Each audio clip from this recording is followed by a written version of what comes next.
Okay, folks, I'll be there in just a moment, just letting the stream fill up a little bit. I think I've got this streaming thing getting sussed now. You're going to like this. Stand by, folks. I'll be coming real soon.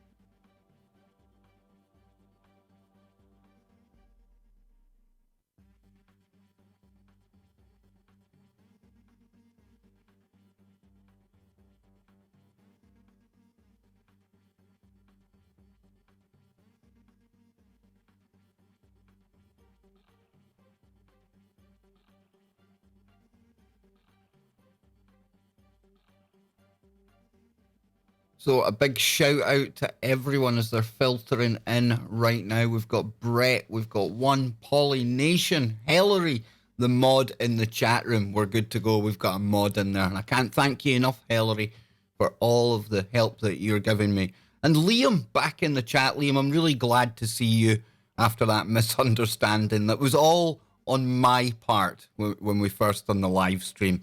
So I'm really glad to see you back, pal. Deborah, hello to you as well. Stay true. Del Boy, I apologise. I am late. I know that. I know. My bad. But, you know, I had an absolute nightmare with this machine today. I was contacting a couple of actual PC building stores to see if we could maybe come up with a deal, some computing equipment for some free sponsorship, you know. 90,000 subs on the channel, a global audience on TFR. Surely some computer shop out there want to help this struggling streamer, right? Right? We have got Tiny Wiley music in there. Son and Daughter of Liberty. Deborah. So many people piling in now. And we've got Diane as well.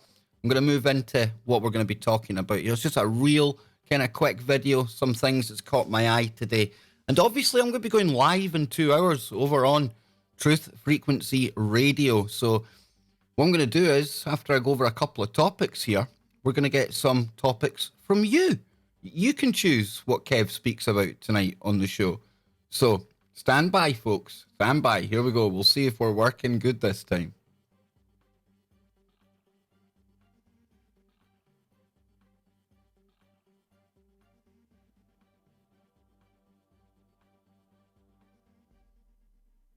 Okay then, so you should be able to see me right about now, and it's really good to be here with you today.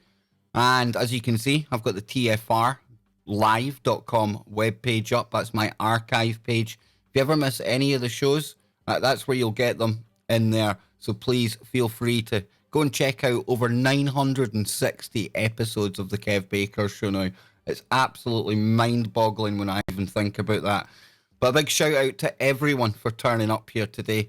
You know, 57 in there. That's absolutely amazing. You know, if I get one person, I'd be happy. Really, really happy. And tonight on the Kev Baker Show, I'm going to be joined by Jimmy Jeans. Now, we've got a couple of things to go through on the show tonight, but when it gets to the end of this stream, and I'm not going to take up too much of your time today, folks, you can be the producers of tonight's show. You can tell me what you want to hear about. I'm seeing there, hello, Kev. Hello, y'all, Kev. Can you talk about the latest plane stolen? A man out of Utah borrowed a plane and intentionally crashed it into his own house. Lucky the wife and son made it out. This is a new story to me. I mean, I know about the story the other night, but where the guy up in, I believe it was Seattle, took the plane. I honestly don't know about this new one. So I apologize for that. It's something I'll look into for the show. It says Hampstead children. I'll see that there. Where are we now? When eBay prize 2017 wapering with their dad, Ricky Dearman.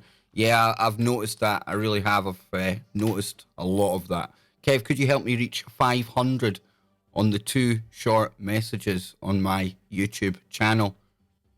Not sure what you mean there, Teresa, but if I can help you out in any way, I certainly will. But I'm going to dive into what we've got to talk about now. Because obviously right now, I'm quite worried.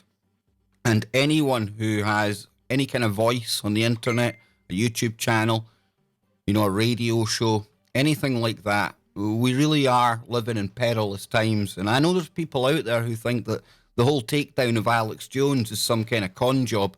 I personally don't think that. I think they've gone for the guy at the top of the tree.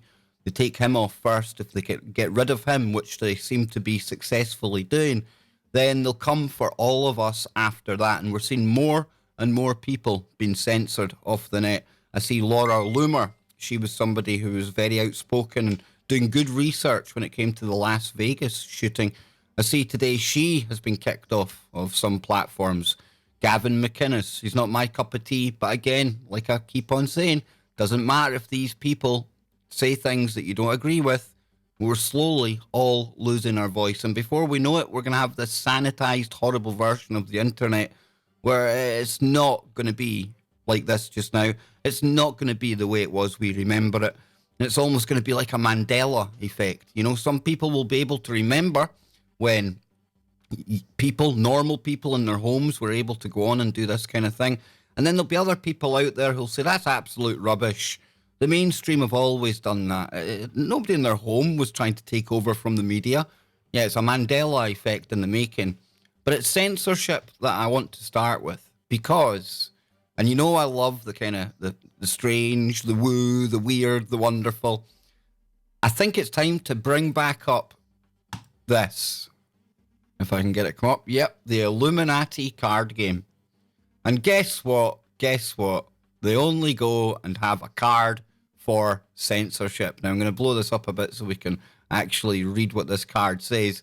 But this Illuminati card game, it is ungodly how many times this thing actually comes up with real world stuff that comes our way.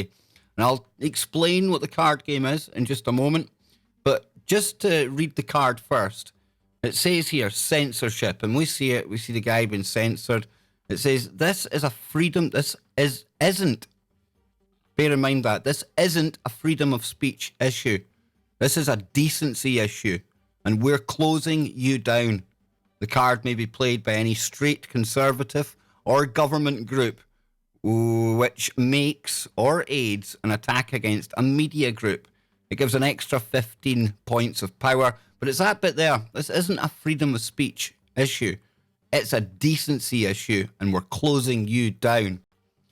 That is exactly what we're seeing playing out in the real world. Freedom of speech now, I've been laughing about the whole concept of freedom of speech for a while. A, you can barely say anything without offending anyone these days. And B, when you've got a place in London called Free Speech Corner, and I believe it's in Hyde Park, if they have to tell you what time and what place that you're allowed to have free speech, is that really free if they're having to do it that way? I don't call that free. I really don't. But this Illuminati card game, so many times it hits the nail on the head. And for anyone out there who hasn't heard about the Illuminati card game, let me just give you a little brief overview. It says Illuminati is a standalone card game made by Steve Jackson Games, inspired by the 1975 book. That's before I was even born, folks. So it's a 1975 book called the Illuminatus Trilogy. And you can see it there. Oh, very, very good. It's funny how those symbols, they've been with us since like almost the dawn of time. Just saying. But it says here there was a trilogy by Robert Anton Wilson and Robert Shea. The game is ominous secret societies competing with each other to control the world through various means, including legal, illegal, and even mystical. It was designed as a tongue-in-cheek rather than serious take on conspiracy theories. It contains groups named similar to real-world organizations such as the Society for Creative Anarchism and the Symbionese Liberation Army. It can be played by 2 to 8 players depending on the number of players. And like I say, the description here says, like it said before, the player takes the role of Illuminati societies that struggle to take over the world. And what are we watching right now, folks? We're watching people who, you want to call them the Illuminati, you can. Remember, the Illuminati was actually officially back in the 1776, and it was formed by Adam Weishaupt. So it was disbanded a few years later, or they say it was disbanded. And I know it's a kind of catch-all term, the Illuminati. I just prefer to call them the cabal. These assholes who have us under their jackboot, and it's all about them. And we just all live under that pyramid of power with them at the top. But Steve Jackson, we look at people like George Orwell, who was very uncannily precise in his visions of the future. And I wonder sometimes, if a lot of these people, your film directors, your movie directors, in this case, a card game, an actual board game, whether they're told, whether they're privy to what's coming in the future. Now, that might sound really daft. How can they tell what's coming in the future? Because they orchestrate absolutely everything, folks. They truly do. And, you can scroll down some of these cards here. We've got war games. You could possibly have gone for any of the ones when South Korea and the US were having their war games, and North Korea used to get a bit bitchy about it. You can see some of the cards down here. The Men in Black. I mean, the Men in Black, they've been about forever, right? 1975. They weren't really anything new. And then down here, keep going down. New World Order. Interesting times. Urban gangs. Well, we've seen the rise of urban gangs. Vatican City, says here, is this where the false prophet? Well, that there looks like Pope John Paul, but look at the interesting kind of Illuminati sign on his hat. We've got the Messiah. The Messiah card, if they ever do try to pull off some kind of Project Bluebeam and convince us that there's religious kind of idols in the sky coming back to earth. And I see so many Christians out there telling me constantly that Jesus is coming back every single day. Somebody here, can I add something to your comment? Steve Jackson's logo is a pyramid, and he works at the game convention. And the girl who named the Mandela effect was at Dragon Con. See the link. Now, the girl who named the Mandela effect, are you talking about Fiona Broome? Because I know Fiona Broome was, I think, the lady that coined the term, the actual Mandela effect. I'm just waiting to see. You can get back to me on that one, Liam. You can let me know if I'm right with that one. But like I say, we've done so many shows, and they have been based on these Illuminati cards. You look at this one here. Cyborg Soldier. It says this card, link this card to any violent group. The power of the card is doubled. The other day, I done a story from DARPA, and they were talking about how they're now looking for startups and companies in Silicon Valley and throughout the US to work on BCI. That's Bravo, Charlie, India. Brain-computer interfaces. Literally cyborgs.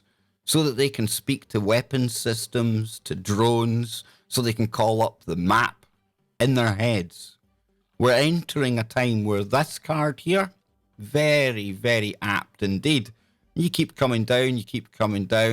There's so many, and I urge you all to go and check this out.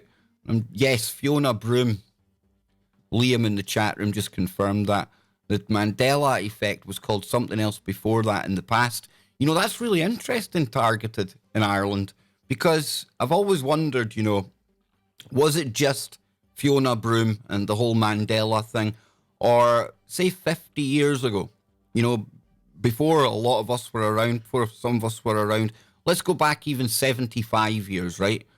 And I know we didn't have the information at our fingertips, stuff like that, but was there things popping up then, do you think, with people that used to be one way and then another? Personally, I think this has all taken off with the advent and the use of quantum computers. Myself and Anthony Patch, we've spoke often about the D-Wave and Geordie Rose, and he's the dude that keeps on saying that they're burrowing or tunneling into other dimensions and bringing back extra resources with them.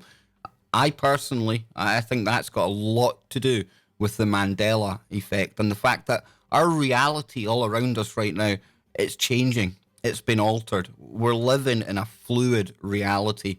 And as technology increases, it's almost as if we're having some kind of symbiotic relationship with the technology, even though we haven't taken the chips yet. And I believe if I scroll far enough down here, I'm pretty sure there's actually a card for microchipping. I would be very, very surprised if there wasn't. And this card here, that's where most of our problem comes from, folks.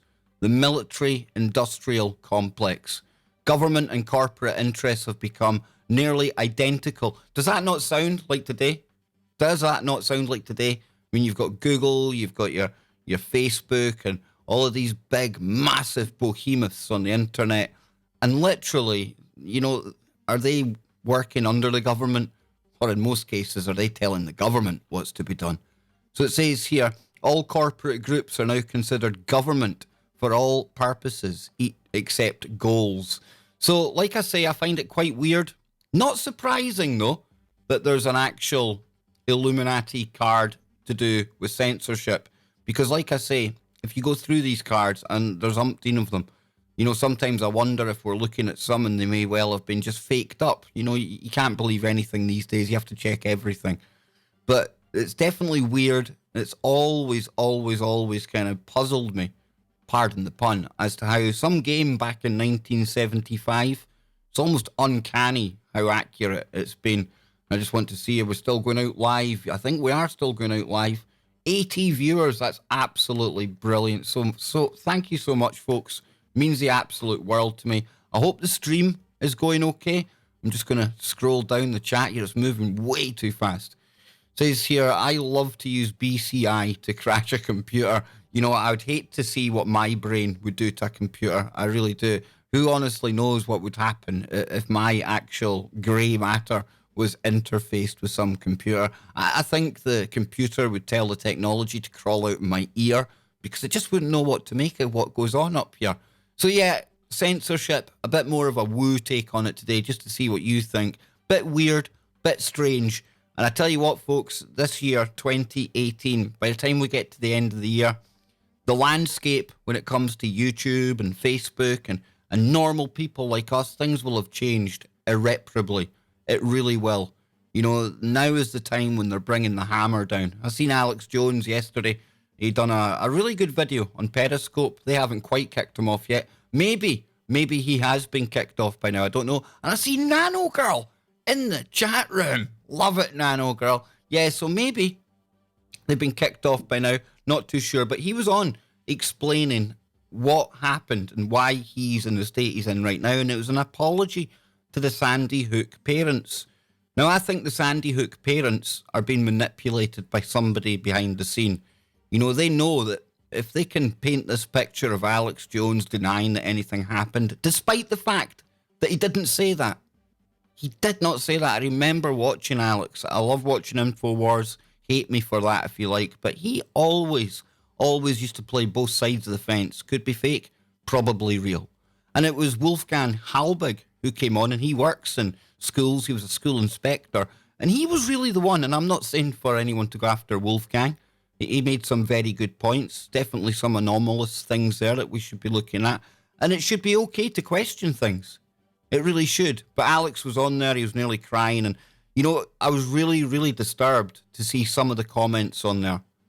You know, some people, their minds are just in the sewer. They really are. You know, they're actually celebrating and laughing at Alex Jones. And little do they know that that little comment box that they've got to vent their hate and vent their dislike towards Alex and you know, celebrate the fact he's gone. They obviously don't realise that that box, in the very, very near future, it won't be there anymore. We won't have that voice. We won't be able to give our kind of appreciation or express our dislike for anything. No, we'll just get this sanitised form of information that's all government pre-approved, all coming from the mainstream media that we know are working under a law that allows propaganda. So everything that we see from the mainstream, and you need to tell your family this, especially coming out of the US, make them aware that they are legally allowed to tell us lies. You know, it probably used to be a case, you know, if they got caught making fake stories and things, there probably would have been some way to actually, you know, take them to task for that. But not anymore. Not anymore, folks. And I think the treatment of Alex Jones right now is utterly disgusting. And it scares me. It really does scare me because here's a guy, you know, I had my heart attacks, I've had my health problems, I don't work anymore. And I make very, very little off of Google Ads, folks. I really do. And that's not me begging for money or anything. It's me saying that